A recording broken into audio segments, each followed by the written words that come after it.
Sa ngalan ng Ama, ng Anak, at ng Espiritu Santo. Amen. Ama naming makapangyarihang Diyos, lumalapit po ako sa iyo ngayong araw na ito na may mapagpakumbaba at nagpapasalamat na puso. Maraming salamat po sa panibagong araw na iyong ipinagkaloob. Salamat sa buhay na patuloy mong iniingatan, sa hiningang patuloy mong ibinibigay, at sa pagkakataong mabuhay at makapagsimula muli ngayong araw. Panginoon, ipinagpapasalamat ko po ang lahat ng biyayang natanggap ko, ang aking pamilya, mga kaibigan, at lahat ng taong patuloy na nagbibigay ng saya, lakas at inspirasyon sa aking buhay. Salamat po sa aming tahanan, sa pagkain sa aming hapag, at sa lahat ng bagay na iyong ibinibigay upang matugunan ang aming pangangailangan araw-araw. Sa araw na ito, hinihiling ko po ang iyong patnubay at paggabay. Samahan mo po ako sa bawat hakbang na aking gagawin.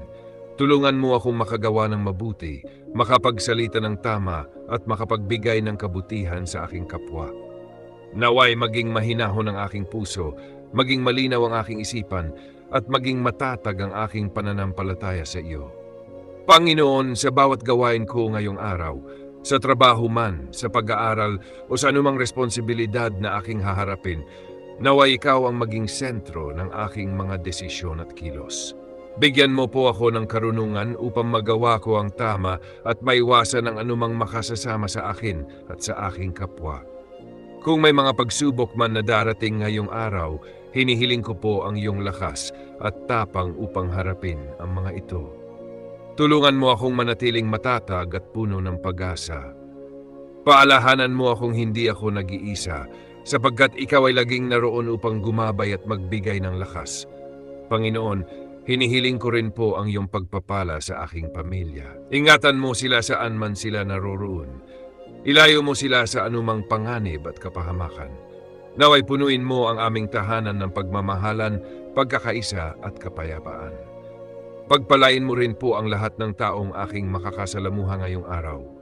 Naway maging instrumento ako ng iyong kabutihan at pagmamahal.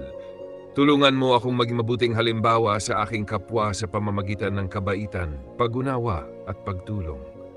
Panginoon, inilalapit ko rin sa iyo ang lahat ng aking mga pangarap, plano at hangarin sa buhay. Ikaw po ang bahalang gumabay sa aking landas. Kung may mga bagay mang hindi mangyari ayon sa aking nais, tulungan mo akong tanggapin ito ng may pananampalataya at pagtitiwala sa iyong perpektong plano. Sa buong araw na ito, samahan mo po ako sa bawat sandali, sa aking paglalakad, sa aking pag-iisip, sa aking mga salita at sa aking mga ginagawa.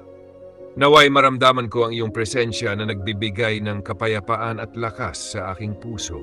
Maraming salamat po, Panginoon, sa iyong walang hanggang pagmamahal at kabutihan. Salamat sa iyong paggabay kahapon, ngayon at sa mga susunod pang araw. Naway ang araw na ito ay maging mapayapa, mabuti at puno ng iyong pagpapala. Ito po ang aking taos-pusong panalangin. Sa ngalan ng Ama, ng Anak at ng Espiritu Santo. Amen.